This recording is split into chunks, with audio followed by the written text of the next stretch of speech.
Welcome back to the Today with Tally podcast, folks. We have a great show in store for you today. I'm sitting down with my oldest son, Brady, and we are going to just take a pause from this crazy world that we are all living in, and we are going to break down NFL Week 7, father and son style. But first, hello, friends, and welcome to another exciting episode of Today with Tally. The mission and goal of this podcast is to bring an engaging conversation that will add value to the lives of everyday people. We will inspire, encourage, educate, and tell the stories of America's finest men and women in an effort to motivate you to live your life to its fullest potential. Be sure to follow us on social media and search Today with Tally. Be sure to subscribe, follow, and share the program as well. Ladies and gentlemen, your host of the evening, Mr. Brady Tally. Welcome back, folks. Man, what an honor to have my oldest son, Brady Tally, joining me today on the Today with Tally podcast. Folks, we are going to be breaking it down with Brady's the man. He's always been the man, 21 years old. He's growing up with the football and a baseball in his hand, and he has been the epitome of a sports fan his entire life. And I tell you what, we're going to break down NFL Week 7 right now with what Brady has to say. And, he's very smart and intelligent when it comes to football and baseball, really, basketball, NHL, you name it, the kid knows about it. College football, you name it, he knows about it. And so we are going to, again, discuss NFL Week 7. And with that, let's start off with the Raiders and the Bears. Well, before we get started, Brady, do you have anything to say to our listeners out there? Hey, how's it going? There you go. There's Brady. So, Brady, we've got the Raiders and the Bears. Break that game down for me, and who wins? This game is a battle of no quarterback. Both these teams are coming in here without their starting quarterback. Justin Fields is out. Jimmy Garoppolo is out. So it's going to be a lot of runs, a lot of Josh Jacobs, a lot of Herbert on the other side. So all in all, I think the Raiders have a better football team, quarterback aside, because obviously neither of them will be playing. So I've got the Raiders in a relatively close game. It'll be a really boring game to watch, so don't watch it. But I got the Raiders winning. Will DJ Moore ever have the game of his life ever again? No. No. When you've got 2 touchdowns and 140 yards receiving in one quarter, that's not going to happen again. Yeah, they'll probably be breaking that one down for a very long time. I was going to say for generations to come. We cannot allow somebody to do that and just absolutely tear apart a defense and abuse that defensive coordinator on the other side of the ball. DJ, yeah, that was a Thursday night game as well, too, right? It was.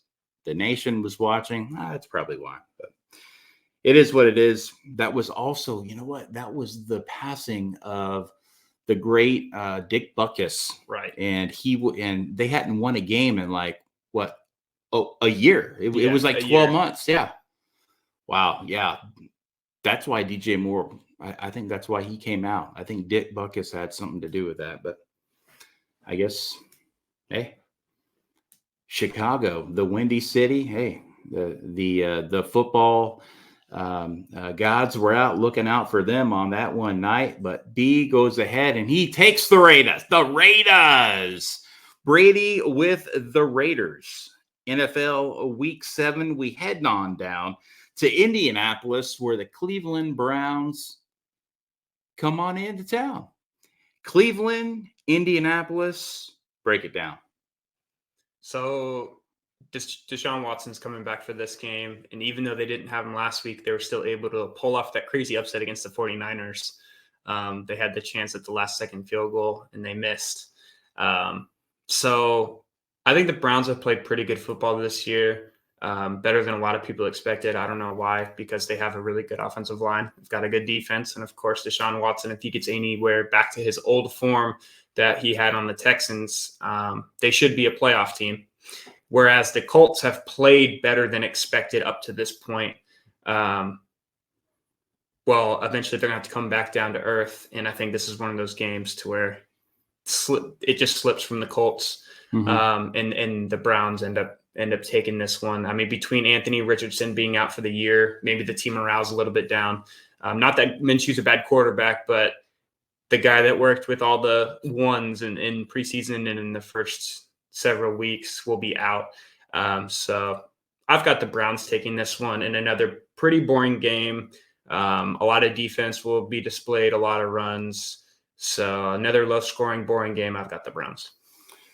Yeah, I mean, the Browns, and that's why they play the games, is because who would have figured that the 49ers would have gotten beat by Cleveland last week? I tell you what, I think we were all in disbelief when we saw that happen, especially coming off their huge win. They were one of the only remaining teams that had been unbeaten as well, right? Yeah, it's just the 49ers and Eagles, and then they both end up losing the same week. And they both against two bad football teams, both the Jets and the Browns. I mean, come on, that's just insanity is what they like to say. And Brady goes with the Browns. I think that's a good pick as well. Spreads 3.5 on that, and yeah, and like you said, it will be a boring game. But Deshaun Watson, I don't think he ever will be back to what he was in Houston, just because of the weapons he did have on the Texans are far greater than any weapon he has right now on the Browns, in my opinion. I mean, they're down Chubb, and yeah, I mean, his receiving core in Houston was 100 times better. He even had a ground game. So, again, I really don't see that coming back. The only thing that's going to be helping the Browns, I think, is going to be their defense, and they will hold off the Colts. And Brady goes with the Browns on that one. Now, the Pats, we got Buffalo coming into New England. Break it down. So the Patriots, I mean, for my whole life, 21 years, this is probably the worst the Patriots have ever been since 2002. So that's saying something, especially because, I mean, they're one of the best. They're one of the greatest dynasties in all of sports since 2002. And it's just weird to see such a storied franchise that's dominated for the past 2 decades be this bad. And I heard something that Robert Kraft, I mean, I saw a report that he may be firing Bill Belichick, and that's just kind of weird to maybe have Bill Belichick on the hot seat after 2 decades of success. I don't know if it has something to do with his offseason issues that's happening right now. But regardless, Bills Patriots, I really thought that the Patriots should have won a few of the games they've played this year. And they've just been blown out by a couple of bad teams already. Like, they went back-to-back weeks. I want to say it was like 35-3 and 34-0, something similar to that, back-to-back weeks. This one, it's not going to get any better. Even though the Bills aren't looking as good as they have maybe in prior years, they're not going to lose to the Patriots here. I think you can safely pick the Bills, even if Josh Allen has a pick six and another, maybe Stephon Diggs fumbles in the red zone or something like that. I still think the Bills find a way to pull it off, just because the Patriots offense has been terrible. The Patriots defense has been okay. And that's just not going to cut it against one of the AFC's best. And like Brady said, hey, since he's been alive, the Patriots have always been that dynasty team. I am a big football fan. And when Drew Bledsoe, went down, this young man, this 6th rounder, right? 6th round pick. Was he one of the last picks?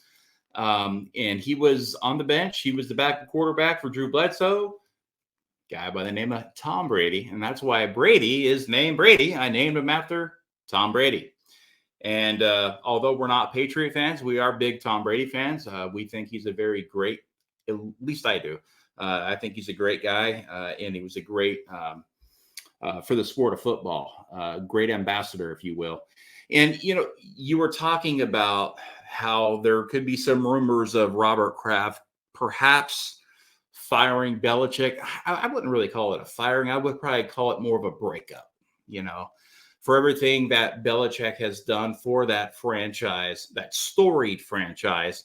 I would hope that Kraft wouldn't use the word fire. It would be, I'm going to give you the opportunity to resign. I'm going to give you the opportunity to retire. So with that being said, Bills, Patriots, you went with the Bills.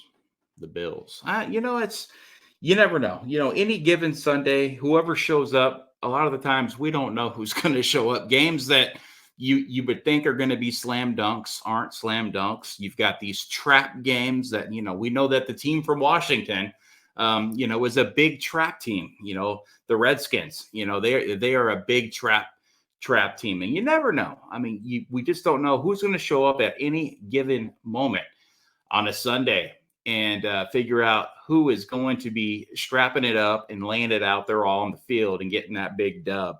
We go now, the team from Washington, the Skins and the Giants, the G-Men from New York. Who do you got? So I think even though the Giants have gotten off to a really rough start, 1-5, I mean, they're well coached by Brian Dable. I'm a big fan of him. I thought that last week, what was the Monday night game that they played against the Bills? I really thought that the Giants played a much better football game. It was just 2 errors at the last second before halftime. They had the ball at the 1 yard line. They ended up running out of time, scoring 0 points. The last play of the game in the fourth quarter was on the 1 yard line. Mm-hmm. So they just couldn't punch it in from the 1 yard line twice. And I'm sure that the entire team, especially Dable, is still really upset they couldn't just punch in one of those touchdowns from the 1 yard line. So I think it's a bounce back week. It's a divisional game. And even though the Washington team has played better than expected to this point, I think the Giants have this one. Something for the fans to cheer about. 1-5, there hasn't been much. Dabble is missed in Buffalo. I can tell you that team has not been the same since he left.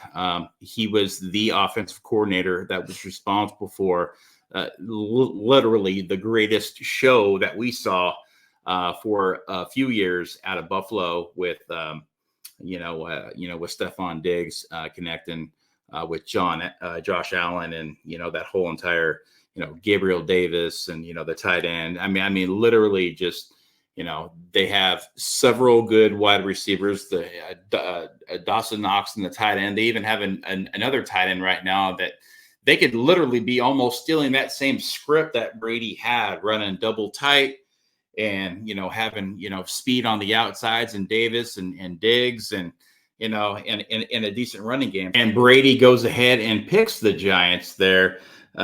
He does believe in Brian Dabble, the coach of the G-Men. And we got Atlanta heading down to Tampa Bay. So it's a divisional battle here. It's the worst division in football, NFC South. I mean, there's nothing really good about it. It's a up for grabs division, and right now the Buccaneers are leading that division, where a lot of people thought it was going to be the Saints, and they've just looked pretty bad. But I think the Falcons, they've got a really good running game. I feel like they had such a good chance to win last week's game, and the offense just fell short. Once it becomes a pass-only offense, they can't really move the ball. So they've really got to run the ball early. And, I mean, the Buccaneers' run defense is extremely elite, one of the best over the past 5 seasons. So it's going to be a power-on-power matchup that I think eventually the Falcons wear out the Buccaneers' defense, and the Falcons win in a very close game. So you're saying the Falcons are going to just wear them out, and then in the fourth quarter it should open up a little bit. The line is 2.5. That's going to be another shootout there. At least that's what they're expecting. And who are you picking on this one? I've got the Falcons. Brady picks the Falcons. The Lions. This is the best Lions team I've seen. You know how you were just talking about your life for the last 21 years? Dude, this is one of the best Lions teams I've seen in the last 46 years. And we're going all the way back now to Barry Sanders, the great one, Calvin Johnson. Detroit is heading into Baltimore. These are scary games. We're talking about trap games. Break it down, B. What do you think? So if you're referring to the Ravens losing to the Lions being a trap, yeah, maybe it would be a trap 5 years ago, even 2 years ago. But this is a different team. Dan Campbell has these guys playing good, playing hard. They're one of the best NFC teams. So we've got to get rid of the past out of our heads. The Lions of old are not the Lions of new. These new Lions are a team to be reckoned with, and I can see them going pretty far in the playoffs. And I think that last year they played a game against the Ravens. I don't know if you remember. Justin Tucker hit the 66-yard field goal to win the game. That is an NFL record. And so it's kind of a slap in the face to the Lions because they were playing such a good football game. And then the other kicker kicks the NFL record to beat you. So I really think they're thinking about that game, and the Lions aren't going to let that happen. It won't be a 2-point or a 1-point game. They'll be up 2 scores. So just in case Justin Tucker wants to break records again, it's not going to be for the win. So I like the Lions a lot here in this one. Brady likes the Lions all day. I was saying a trap game because that would be correct, because the Lions are indeed the new Lions and they are not the Lions of old. And so, of course, I'm putting they are not underdogs, anymore. So I was saying going into Baltimore could definitely, the Lions 3. So the Ravens, they are, 4-2. Lions are 5-1. I don't know. I think it's going to be a lot closer than what a lot of people are thinking. But Dan Campbell is he is on another planet right now, and this guy's connecting. He's got that connectivity with his players and with the city of Detroit, unlike any other coach that we have seen in recent history. Brady is going with the Lions. Steelers and Rams. Look, the Steelers, again, in your whole 21 years, there really hasn't been a lot of really bad Steelers teams. This Steelers team's bad. I think this Steelers team is bad. For some reason, I don't know. I'm just not a Steelers guy, even though we got family that used to play and work for the Steelers. I'm just giving it to you straight. They're heading down to LA to face a fairly fast and good, well spread out Rams team. Break that game down for us, if you will. So I think in this one that the Rams offense has been pretty solid this year, especially with their rookie wide receiver, Puka, and of course Cooper Kupp. We know what we're going to get out of him. Kyron Williams, he just went out this week, and they put him on IR. That's a decent hit to the offense, but running back's the most replaceable position in all of the sports, so can't really weigh that too much.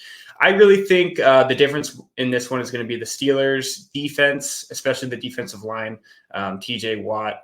I think they just get more to the quarterback than, let's say, the flip Aaron Donald and company will. I think both of these teams will struggle running the ball. I think we'll see a lot of incomplete passes as well. Just an overall defensive game, and the Steelers' defense just makes a slight more impact and maybe wins by a field goal. So I've got the Steelers. Do you think that this is a good Steelers football team? I don't think good as in how they've played in the past 20 years, but I don't think this will be Tomlin's first year where they will be under 500. I still think they'll maintain the 500 or better. And you think they will go into LA and upset a pretty good Rams team? Yeah, it's not a major upset. The Rams are decent. I think the Steelers are decent. Well, I'm just saying because they're gonna spread it out, and they're gonna be throwing the ball all over the place. The running back for the Rams is Williams, right? Yes. He's had a pretty decent year. Albeit, he's a red zone guy. Do you see him getting going? So, like I said, he's out for this game. Oh yeah. So he's out. Yeah, it'll be the backup running backs that will have to carry the load. Dad, I'm like Alzheimer's. I'm getting gray and forgetful. So Brady is going with the Steelers. It's a big, to me, that's an underdog pick right there. So the next one on the slate, we have the Cardinals heading up north to Seattle. Okay, I'll give you an upset here. Okay. So the Cardinals have played really decent football. I mean, for a lot of people, they're expecting them to be either the 31st or the 32nd team in the NFL this year. And they've played okay. It's not like this team's going to be a playoff team or anything like that, but they've played better than expected. I think Joshua Dobbs has given this team more life with Kyler Murray being out. And this is divisional. I think the Seahawks are playing okay football right now as well. I think they are playing worse than expected, and the Cardinals are playing better than expected. I mean, it's a divisional game, so we can't really act like that the Seahawks are going to blow them out. I saw the line was -8 for the Seahawks, and I think that's way too high. And I'm just going to go ahead and say that the Cardinals are going to win the game outright. Find a way either defensively or maybe just keep having some offensive magic like they've had so far. And for people saying that that's an outlandish pick, well, the Cardinals just beat the Cowboys a couple weeks ago. So it's really not that out of the blue. And I think the Seahawks, they're a little overrated right now. And I think we see that happen tomorrow. Mm-hmm. Very well said. Yeah, like you said, it is -8. The Cardinals will be on the road in Seattle. The 12th man, Brady, goes with the Cardinals in this upset pick. This is a good one now. We go the Pack and Broncos. We don't see this matchup too often. Yeah, I was looking at it like the Packers. Am I looking at this right? The Packers in Denver.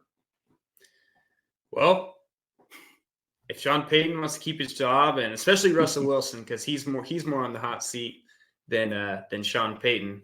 But if they a lot of the Broncos players right now that are being rumored for trade, from Justin Simmons to Jerry Jeudy, especially Cortland Sutton, even Russell Wilson. A lot of these guys are being rumored for trades or being benched. We just released Randy Gregory. That ended up being a release and then a trade to the 49ers. So it's looking bad in Denver. A lot worse than a lot of fans expected, including us in the offseason.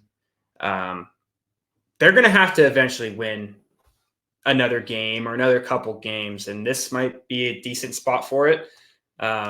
I think almost every week I've picked the Broncos to win, and they're 1-5, and that just might be, fan bias, and that's fine. Totally. But I'm going to pick them again. Mm-hmm. So I've got the Broncos over the Packers here. I'm not a big fan of the Packers this year. I think their roster is not as good as we've seen in the past. Actually, pretty poor. No big wide receiver one like Devontae Adams was. No franchise quarterback like Aaron Rodgers was. They've lost some key players on defense. And I just don't see them coming into Denver and winning this game. I think even though the Broncos have lost a lot of their games, that they've had good moments to take out of each. Like if we take the offense from one game and a defense from another game and combine those together, that we could be a 3-win team right now. And we can't go 1-16. Well, I guess we could, but I don't think this team is 1-16 bad. So I've got them winning this one against the Packers. Well, the good news about the Broncos being 1-5 is that it's going to bring out a lot of the wild Broncos fans, the ones that like to spill beer and do keg stands out in the parking lot before they head into Mile High. So I think the crowd's going to get into it. And, it got a couple stadiums around the league where it doesn't matter if you suck. People are still going to show up and they're going to support you. And Denver is definitely one of those teams and one of those stadiums. So you are taking Denver, of course, in a Of course. You have to. Bias, yeah. Even a broken clock is right twice a day, right? True. I mean, it is what Ask it is. Teleska. Ooh, there's a name drop right there. Should we talk about the Dodgers or nah? That's okay. No. But anyways, the Chargers. I'm gonna call them the San Diego Chargers because that's what they are, man. I mean, LA. Come on.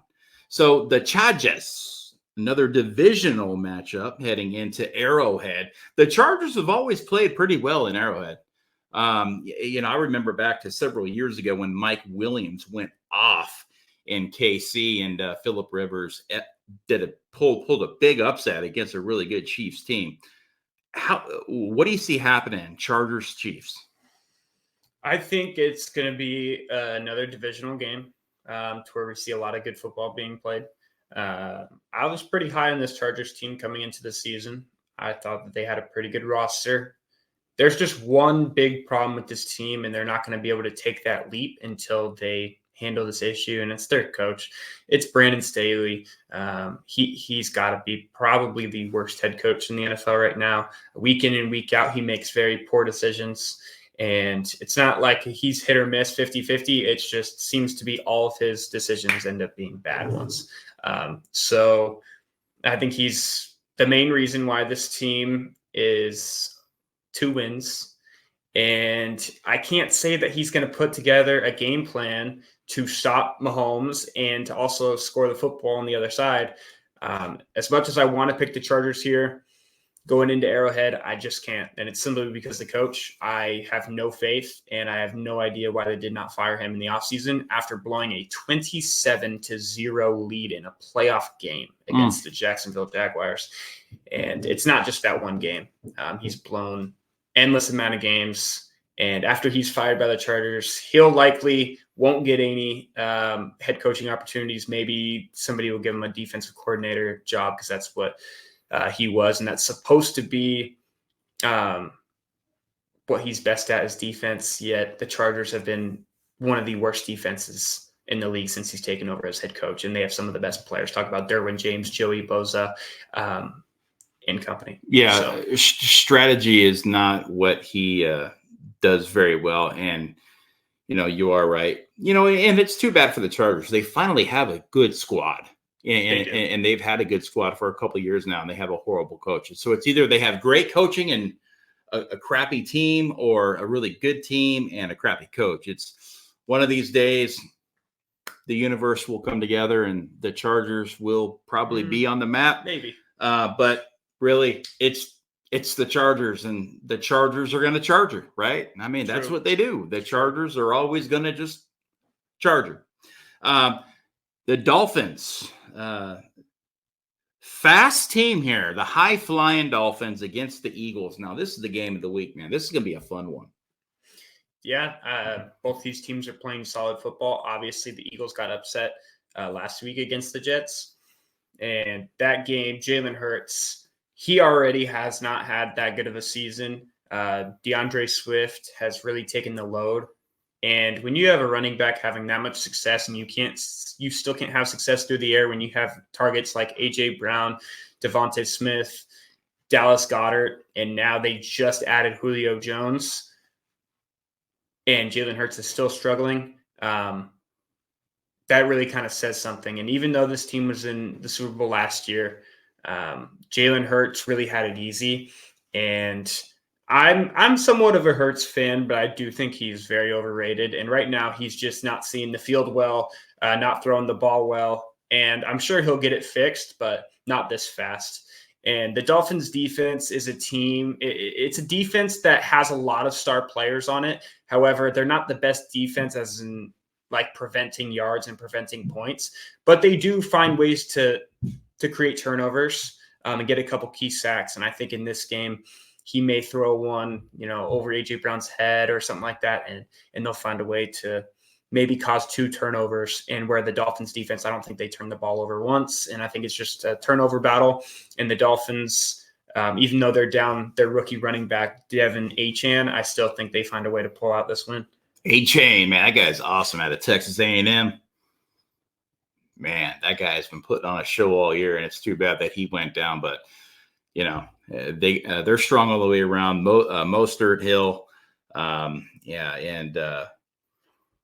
you are going Dolphins, and I agree. I think they're going to play really well on the road, and Tyreek Hill loves games like this, especially nationally televised games, as this will be the NFL Sunday night game of the week. Brady goes Dolphins. Now we head into Minnesota Monday night, the 49ers in Minnesota. So I think the Vikings are better than their record. And this would really be a good game for the Vikings to get back on track here and beat the Niners. But it's just a shame that the Niners lost last week in embarrassing fashion. They were fighting with the Browns pregame, acting pretty cocky, and then they end up losing. They lose their left tackle. They lost Christian McCaffrey. They lost Deebo Samuel. And I believe that Trent Williams, of course, they're all pro left tackle. I do think he will miss this game. And Christian McCaffrey and Deebo Samuel are still up for discussion whether they'll play or not. However, they were embarrassed. This team is probably the most talented team in the league, offense and defense. And when a team like that gets embarrassed, especially well coached and well managed, they're going to come out, and I don't care if they're against the 85 Bears or pick a team, they're not going to come out and lose this football game. So even though if the Niners won last week and they beat the Browns, that this would be like maybe an upset scenario for the Vikings to win, but especially not after a Niners embarrassing loss. They're going to come out and they're going to show the world that they're still the best team in the league, if not top two. And I've got to say it, it's Kirk Cousins in prime time. We all know his record in prime time. He just can't win in prime time. So that's just a cherry on top. Mm-hmm. Yeah, and that spread is 6.5. So Brady will go ahead and take the 49ers Monday night. Let's talk a few more minutes. Let's go into the MLB. The ALCS, Astros up 3-2. It has been an absolute road show for each team. Each team is undefeated on the road in the playoffs. The Rangers and the Astros. Game 6 is heading back down to Houston tomorrow night, Sunday night. And what will we expect to see from Minute Maid? Well, I think the Astros winning the 3 straight on the road is so key. Even though the Astros lost the first 2 at home, I don't think they lose Game 6 and Game 7. Even if the Rangers take Game 6, I've got the Astros in Game 7. I don't see the Astros losing 4 games at home. Not this team that's this experienced. Yeah, that's been to the ALCS or World Series 7 straight years. And the Rangers have had a good run. It ends here. Yeah. No, Astros make the World Series once again. Here's a stat for you. If the Astros win in advance to the World Series, it's going to be the first time that a team played 500 or below baseball. No, under 500 baseball at home in advance to the World Series. The first team to ever make it to the World Series that was under 500 at home. And they were over 33 games over 500 on the road. So this is definitely a team that thrives when they get booed, and the cheater chants and the trash cans and all that. All these fans are doing is inspiring the Astros. The more you tell Altuve he's a cheater and he sucks, the more bombs and dingers that man is going to hit. That little man is a badass. I don't care who you are. You've got Astros all the way. Come and take it, because it is going to be a good one from the juice box tomorrow night from Houston. Now, the D-backs. How did the D-backs? Okay, the D-backs and the Phillies. I look at the Dodgers and the Braves as the 2 best teams in the National League. That's going to be the ALCS right there. That's the powerhouse. That's power versus power. That is just you've got MVPs on both, on both these teams. Like literally, from Acuna to Olsen on one side could be the MVPs, to Freeman and Betts on the other side, plus all the other guys from 1 to 9. I mean, you got a guy that's that has an OPS on the Braves of what, 1,000 or more, and he's batting eighth in the lineup. So either one of these teams could have easily made it to the World Series, but they both got beat.